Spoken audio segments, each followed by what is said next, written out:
Hi, guys. Welcome to week 4.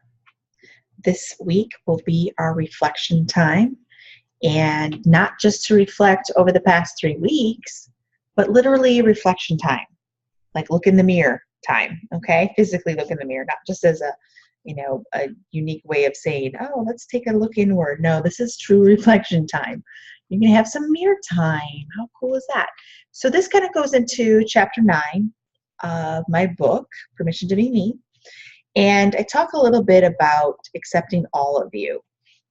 And I can relate again, I want to always saturate you guys with stories because that's what creates more of that connection, and you understand where I'm coming from, and you also understand where I've come from, literally come from, like what I've overcome. How awesome is that, what I've overcome? Because there's this thing inside of us where we can choose to stay stuck or we can overcome it. And I don't believe a true teacher should be able to teach anything they've not overcome. If you're still in the story or still in the situation, you have no right truly to be the teacher or the expert or the authority on something unless you've been through it. And you can help others get through the other side. So as many of you that know me personally know I've gone through the fire, literally, been to the bottom and back, and helped many people get over their own situations as well. Not just with my TV show and with my books and programs and coaching and so on. So let's do a little reflection time, okay? What parts, and I hope you're journaling, really seriously get the journal out and start to connect really deep with yourself. At times, and this is a default, there's very few of us that have programmed and mastered this step. When you look in the mirror, what do you see? Do you literally see? Because when we're busy, especially as women, we look right to our hair or our lips or our mouth or our eyes, our wrinkles. We go right to our flaws or what do I need to fix? We have this programmed inside of us.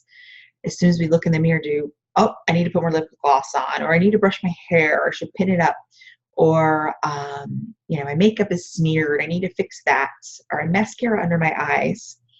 I have something in my teeth. We're doing the teeth check, in the car, in the mirror, in the bathroom, when we're out, in the public restroom. So we immediately go into that mode. What needs to be fixed? Is there anything on my shirt? Did I spill my food on it? Am I good? Does this make me look fat? And we go right into critic mode. Do you notice we go right into critical? Super critical.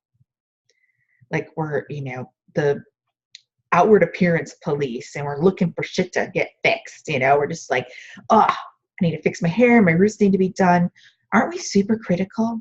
And a lot of us don't even realize we're doing this. So this is a real wake-up spot where I want you to start looking in the mirror and remembering this conversation, this call, this training, where I remind you that you're looking at yourself with critical eyes instead of loving eyes.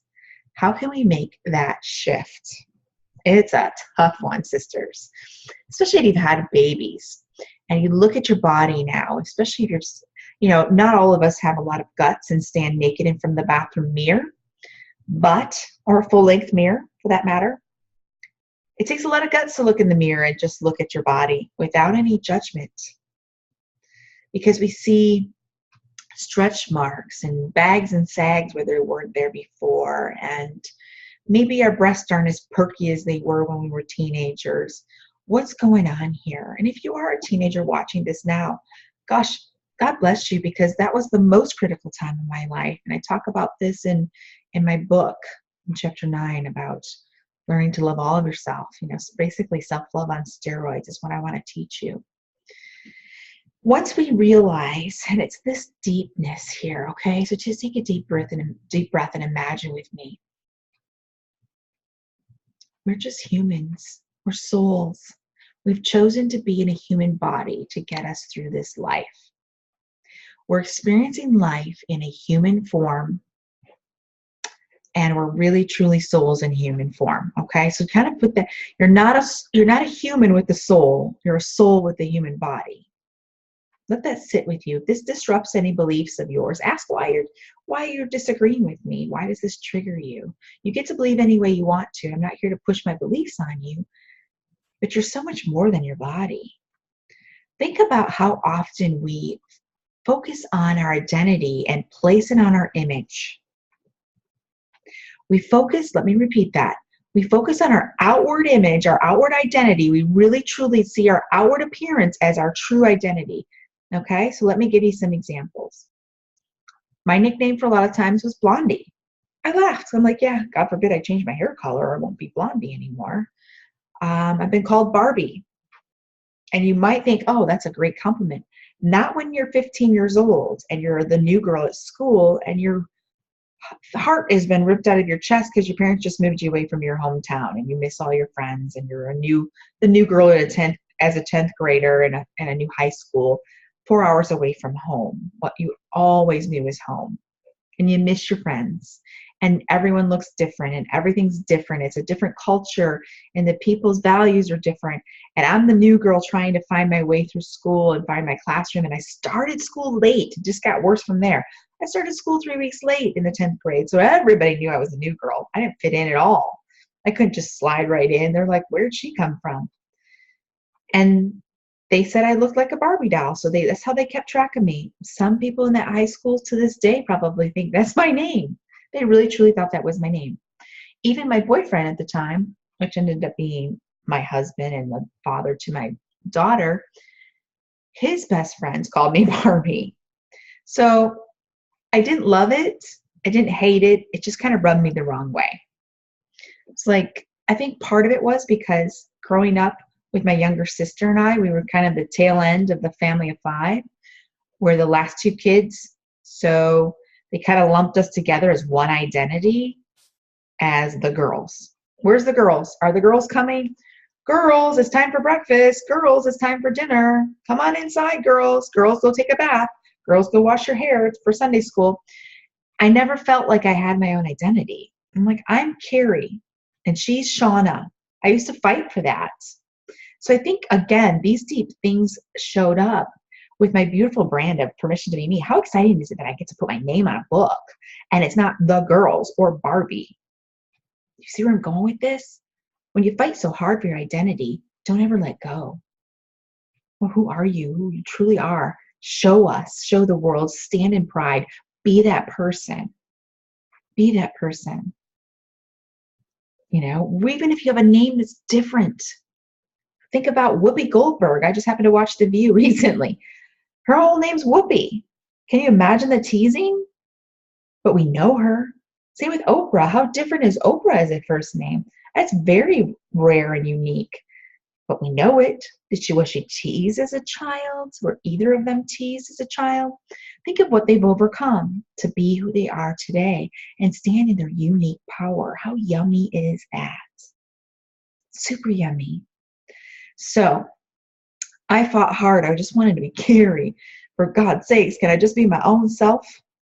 So what else kind of mapped me as to who I am? I was teased for having large breasts.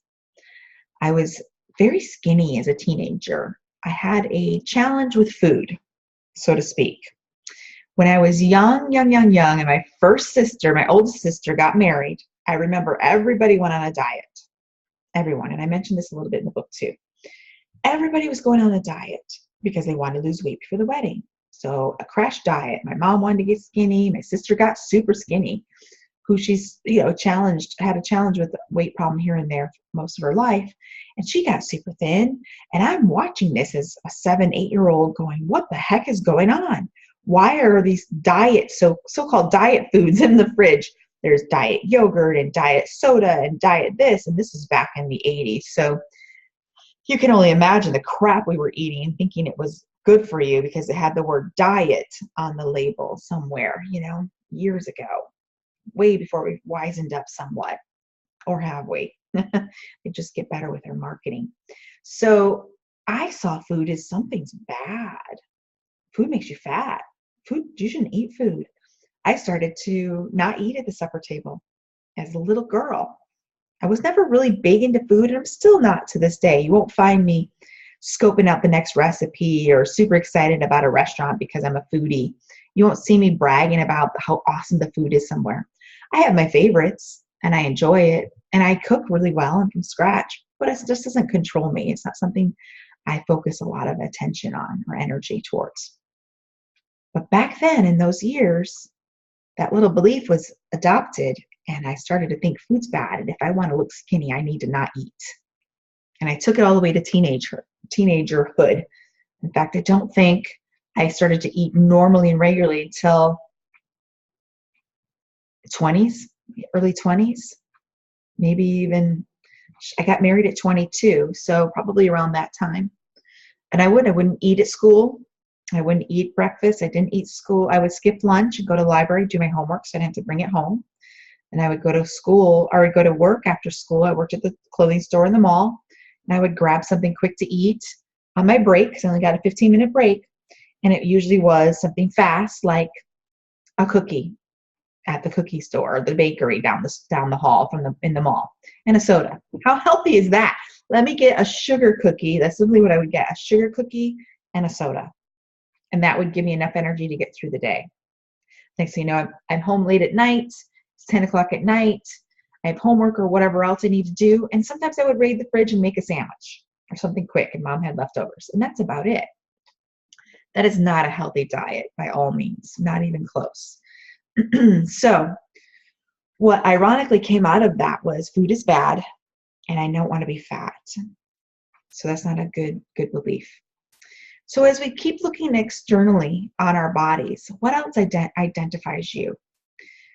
Are you the tall one, the short one, the fat one, the one that always has a weight problem, the one that's too skinny and needs to eat? Everyone's saying, eat a cheeseburger, eat a cheeseburger. Are you the one that has a funny laugh? Do you snort when you laugh? Are you giggly? Do you have a funny voice? Do you have long hair, short hair, too curly of a hair, crazy hair? Is it curly, red, and wild? Do people know you from your appearance, like me with the nickname Barbie or Blondie? Does something on the outside make you feel like that's your identity?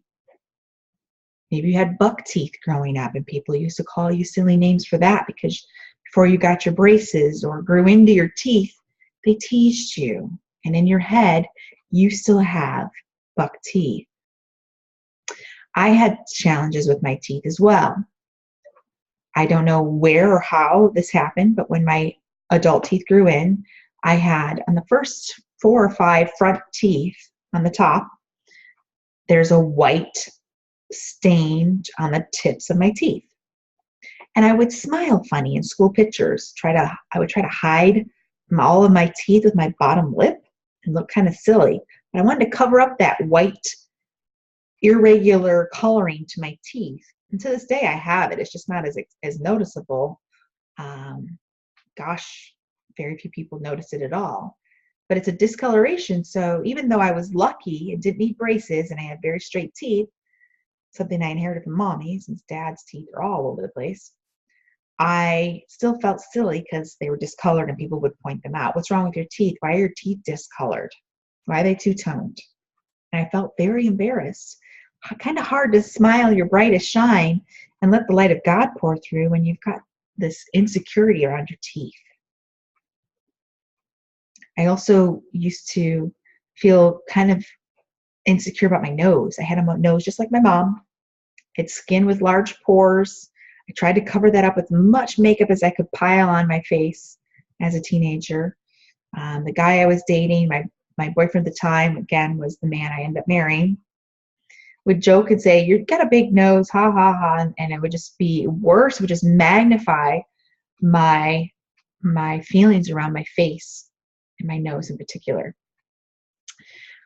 And back then, I think, obviously, I've kind of grown into my nose a little bit, but I think I was just so thin back then because I wasn't eating. I was borderline anorexic.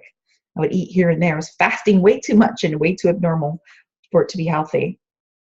I think I was just so thin that my nose looked bigger. And I know when I lose a lot of weight, I tend to have that fear, like, oh gosh, my face doesn't look as wonderful as it should, and so on, But ironically, that's just kind of how it works. We grow into our faces and our nose and our bodies and our appearances, and we get comfortable with our own skin. But does that happen? Ironically, does that get to happen? So what I'd like to point out more than anything is, what are the areas of your body that you feel identify you? I mean, if you say the words Kim Kardashian, what do you think of? a large backside. She's got a very big butt. I'm just saying what everybody's thinking. The poor girl is known for her bum. So she's put it out there, can't hide it. Might as well be known for it, and even did a full, backside photo shoot for everyone. Be loud and proud. She's owning who she is. And whether or not you have any trigger points or weird feelings around that person, Kim, let it go. She's just another human being doing the best she can with what she's got. We don't get to choose our bodies when we show up. And maybe we do. Who knows? Maybe we do. But we don't choose, and we can't control those parts. When I was in a pageant at 18 years old and Miss Michigan United, I didn't get placed, but there was over 120 contestants. And I was kind of relieved, to be honest, even though it was extremely different and it taught me a lot. But I wasn't prepared for something that big. I should have started with a smaller pageant and worked my way up. But I was relieved because I thought, gosh, I don't want to be judged for how God made me. I didn't get to choose the height that I am. We can control our weight to an extent. But overall, let's be honest here. We look the way we look. We've only got so much to work with. There's only so much that makeup can cover up. We've got to learn to love ourselves at some point before it's all over. We've just, wasted that away. What a shame that would be if we didn't learn to love ourselves. So I was relieved that I didn't get judged by my appearance anymore. I let that go, and I didn't like it. It's like, I'm so much more than a pretty face. Looks will fade. I'm going to go with being smart. I want to be known for my education and my intelligence. That's what I want to be known for. Looks isn't going to last forever. So modeling was something that I did here and there and let it go. Now, as we turn to grow into loving ourselves, I also was extremely ashamed around my breast size. And I had developed pretty early on. 6th, 7th grade, I was showing quite a bit. I think it was a C cup before 8th grade. And I was just very embarrassed. The one time a guy says anything about you or tries to snap your bra or pokes you in the back hoping you stick your chest out so they can laugh at you in a classroom, you learn to wear baggy clothes because you don't want anyone to see your breasts. And even though there's women out there they have the opposite challenge, they didn't develop until later in life or didn't develop much at all and always wished and secretly wished they had larger breasts. And then there's the women like me who were naturally this way, still hiding who we are. And I think it's sad that so many women are literally scrouching, almost sagging themselves. It's hard to explain. Not rounding your shoulders and holding your head back, but doing the opposite. You're slouching. Whether you have breasts or not, there's shame around that because of past teasing or past beliefs. My mom is not well endowed, but the rest of us girls are. It's like it skipped a generation. And I think some of her shame of large breasts or showing breasts, and I'm sure she wanted to protect me in some way as to not get raped or fondled or, have any sexual assault against me or mistreated and looked at wrong. She was trying to protect her daughter, I'm sure, as I had lots of challenges and stalkers and things of that nature as a teenager. So I know she was doing the best she could with what she knew. But I also know she had some challenges around there. She didn't have that large and physically endowed body, okay? So part of it could have been even jealousy, who knows, or if it was shame. So I did what I could not to show that side of me. I didn't want to show cleavage. I didn't want to wear tight tops or dresses or V-necks, nothing, because I didn't want to show my boobs in any way, shape, or form. Then you have a daughter at age 30 and they triple in size because you're breastfeeding and you're even more ashamed at how large they are. You feel yucky, you feel gross, you feel fat. So it wasn't until my divorce at 34 and I started to date a few men, and my husband at the time was not interested in breasts. It wasn't his thing. But I started to date a few guys that thought they were the greatest thing on the planet. And I guess what happened? I started to love myself. At age 34, 35, I actually started to appreciate my breasts. That's a little late in life to appreciate yourself, in my opinion. And it shouldn't come from external. It shouldn't take a person on the outside to say, you're beautiful. I love your body. I love your curves, for you to appreciate them. You get to appreciate them now. Who cares what anybody else thinks? Love yourself the way you are now, because that's honestly the best. If you can truly love yourself every day, regardless if the same 10, 15, 20 pounds comes and goes, comes and goes, and comes and goes, the wrinkles show up, the gray hairs show up, it's all good. You can still love who you are, because you're here to reflect a light. It's not about the makeup. It's not about the hair. It's not about the nails, even though I'm all for pampering yourself all day, every day. I'm as girly as they come. I'm all about my mani-pedis and getting my hair touched up and curled and doing all my pretty things, my makeup and my pretty shoes. I'm all about that. But at the end of the day, I want you to be that strong, confident woman that doesn't matter whether she looks all sweaty and ugly, scary coming from the gym, all mess with her crazy hair up in a bun. I want you to still be that light and that confidence, because what truly matters at the end of the day isn't how much you look, but how you make others feel about themselves. Do you leave a lasting impression? I've seen some of the most beautiful women on the planet be the most insecure people on the planet. We've all seen her. We've seen that girl perched on a bar stool hoping that someone notices her, but she's so perfected out, like literally so perfect. You're afraid to go near her or touch her or mess up a hair. And men are thinking this too. They want a lady that's that's carefree and happy and laughing. They love happy people. Happiness attracts everybody. It's like a light magnet. If you've got this, oh my God, are they looking at me? Is there something in my teeth? Paranoid vibe about you, no matter how gorgeous and drop dead beautiful you are, you will push away everyone, even what you want. So having that confidence on the inside is the most important, by all means. It's where it truly lights you up. So let's take a look again at the identities that we've created based on the outside. So when you look in that mirror, what do you see? I'll be honest, I don't see the teeth problem anymore. I don't care about my breasts. I need to lose weight. I desperately need to lose 20 to 30 pounds easily to get back to the weight that I'm happiest at. And it's not about, oh, I'm so fat. It's, I know my body. I know when I'm more active and happy, and I know I feel better in my body when it's 20 pounds to 30 pounds lighter, and give or take. It's really hard to tell because I don't really weigh myself much. I go more by how I feel and how my clothes fit. And I also know I've got a closet full of clothes that I would like to keep if I could lose some weight and get into those clothes, right? So that's another telltale sign. But I know how I feel best when I'm out hiking and active. I know how I feel in my body, and I know what I want it to feel like. Do I love me the way I am? Yes. Do I still feel confident when I walk out, walk in a room? Absolutely. Do I still love to public speak? Yes. It's because it's not about me. It's about the message I have for the world. It's about the message I get to help others with. It's about how I make others feel. That light never goes away, whether you put 20 pounds on it or not. It's the same light.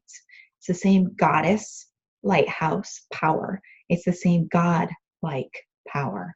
Okay? So, what do you see when you look in the mirror? I look at my eyes now more than ever. I want to see light behind those eyes. I want to see happiness. Do they have more laugh lines around them than before? Absolutely. I'm 43 years old. Do they sparkle some days more than others? Yes. Do some days they look really sad and tired? Hell yeah. Lots and lots and lots of times. I've not had the easiest life. There's been lots of dark days, but that's what makes the other days that are shinier a lot brighter. So, in all honesty, I want you to look at your shell a little differently going forward. I want you to take the time to look in your eyes and look into your soul and say, who are you really? And then I want you to say, I love you in the mirror multiple times. And I want you to start to say, I love you, body. I love you, body. Instead of shaming yourself because it's gained weight, or shaming yourself because it hasn't gone to the gym as often as it should. Shaming yourself because you had 3 cookies and you shouldn't have had any. Shaming yourself because you overate, binged ate while you were watching Netflix. I want you to say, I love you, body. I truly believe that disease comes from that. Cancer, Other challenges come from thoughts that are damaging to your body, shaming thoughts. When we tell ourselves, I hate you, I can't believe I can't lose any weight, you're so ugly, your belly, look at that ugly belly, I can't wait to get rid of this belly. I try to shift it to, I'm looking forward to losing weight. I'm really looking forward to dropping a few inches. Instead of shaming yourself, say that instead, because you're bringing that attraction towards you. By shaming yourself, it does the opposite. It's creating this negative frequency that's not going to get you what you want. It's going to go against you.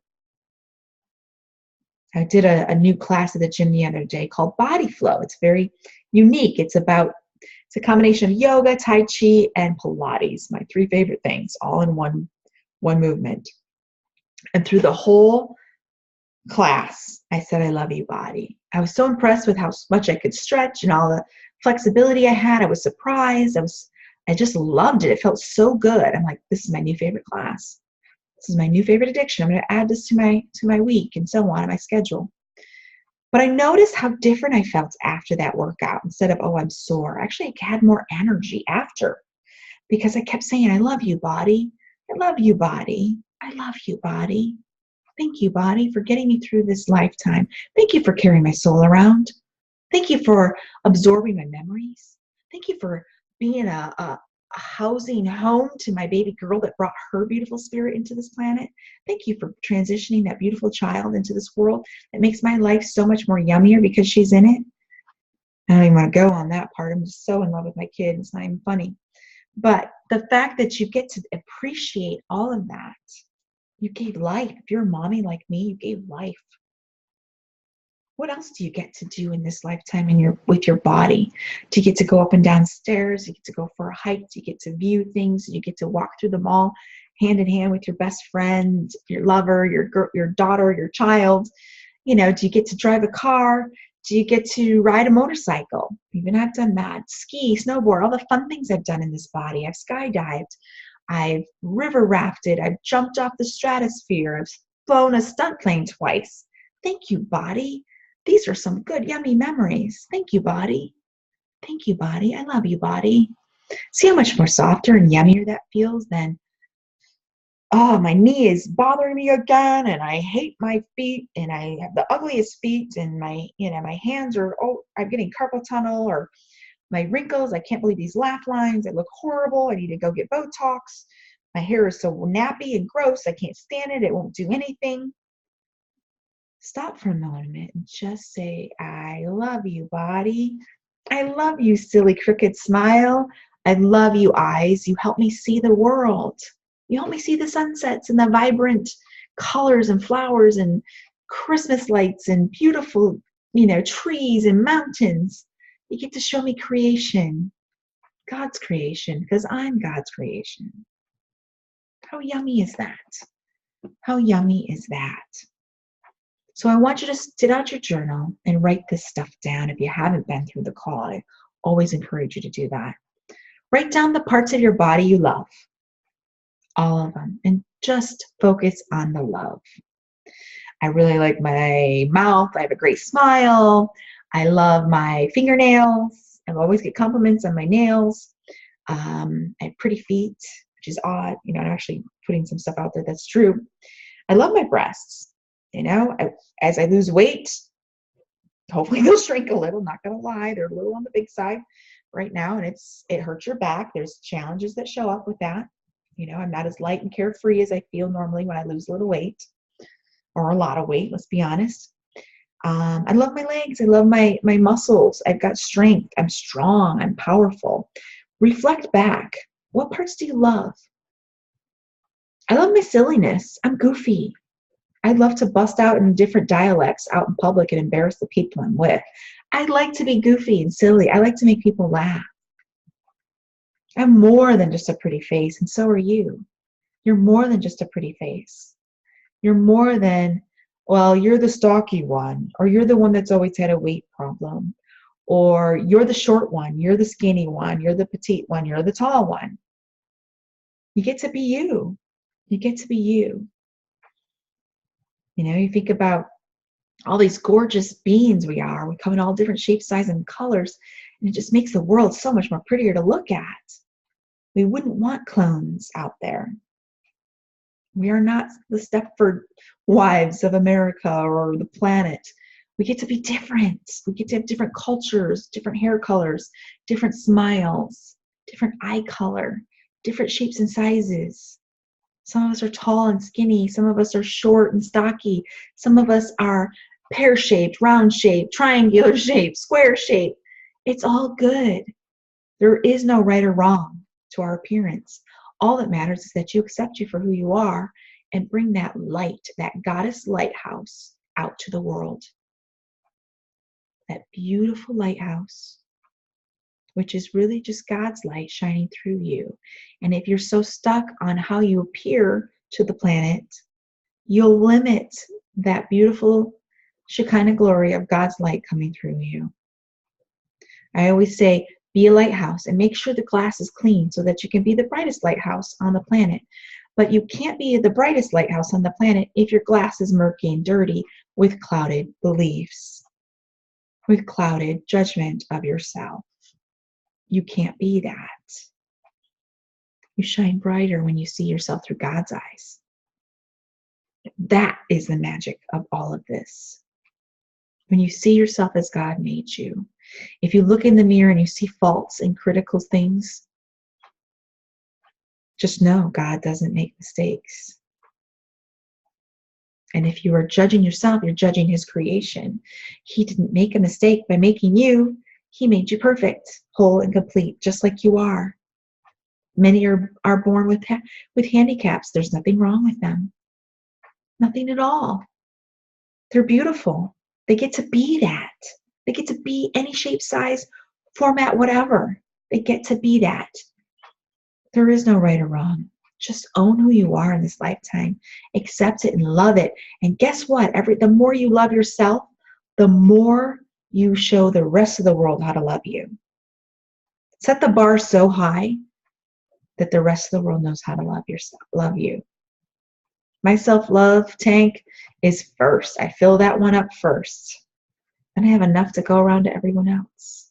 I know when to say no, when to say yes to certain events or invitations that come my way, stuff that fills me, stuff that doesn't fill me. And I say yes or no, and I let it go. And that will be, of course, in my Permission to Be Me book of Permission to Be Loved and In Love book is all about self-love. That one will have its own program as well. But I want you to sit and give yourself permission to look in the mirror, write down the parts that you love, and focus on the love. And the rest will match that vibration. Don't say, oh, there's that dimpling around my thighs again. I hate cellulite. It's so gross. I can't get rid of it no matter what. Instead of saying, I hate my legs, or I hate my belly, or I hate my butt, just say, I love my legs, or I love my feet. I love my breasts. I have the most amazing spotted skin complexion of the world. I always joke with people and say, I don't need tattoos. God put the whole solar system on my body. I think they call them moles or freckles. I call them beauty marks, and God must have given me a bunch of them because I needed all the help I could get. That's what I used to tell my little girl when she's in the bathtub and she'd just point at freckles. What are these, Mommy? I said, they're beauty marks. God thought I needed a bunch, I guess. So I guess I'm the most beautiful of them all, as I have a ton. And it's a genetic thing. It's a fair, blonde, German thing, of course, being half German and Scottish and English. I'm sure that's part where some of it comes from. But it used to bug me. And when I was a little girl in church, I would draw like dot to dot, like I think I have the Big Dipper on my arm. Look at that. I've got dots everywhere. And now I don't even notice it until someone else points it out and goes, oh, what genes? You have the same genes I do. We've both got lots of moles. I don't think about it anymore. It is what it is. Don't care. It's Carrie. I get to be Carrie. She's different. She's unique. She's got her own points that you could spot in the dark. Go, yep, that's her. She's got all those moles. Even in places I don't like to say I have them in. They're everywhere. It is what it is. Only my lovers know those spots. But it's interesting how we don't fight who we are anymore and we start to just accept it. And it happens at all different ages through our lifetime as women. It really does. I'd like to say by 40, you really start to get comfortable in your own skin and own it. But I've seen women blossom in their 30s, and I've seen some women in their mid-50s still not blossom. So I think it has to do with the self-development that you invest in yourself before you truly own who you are. Just love yourself as is. This is the package I showed up in. I get to love it and I get to own it. And that's where I want you to be. So your homework is to, again, write down the parts you love, because I want this to be your own little self-love on steroids, just like chapter 9 in the book. And focus on just that. And you'll start to notice that when you look in the mirror, chapter 10 is self-love on steroids. Sorry. Chapter 9 is accepting all of you. So there's a 2-part chapter in the book, Permission to Be Me. Again, you don't have to have the book to do this series, obviously, but it does add a little extra flavor to the mix, as we don't talk about exactly the same stuff, but similar. So I want you to focus on those parts. As soon as the more energy you give to your eyes, if that's your favorite part of yourself, you'll start to just notice your eyes when you look in the mirror. And you'll stop looking at all the critical stuff. I want to get you to where you're focusing on the energy and the positive, and the negative will go away or meet that same vibration.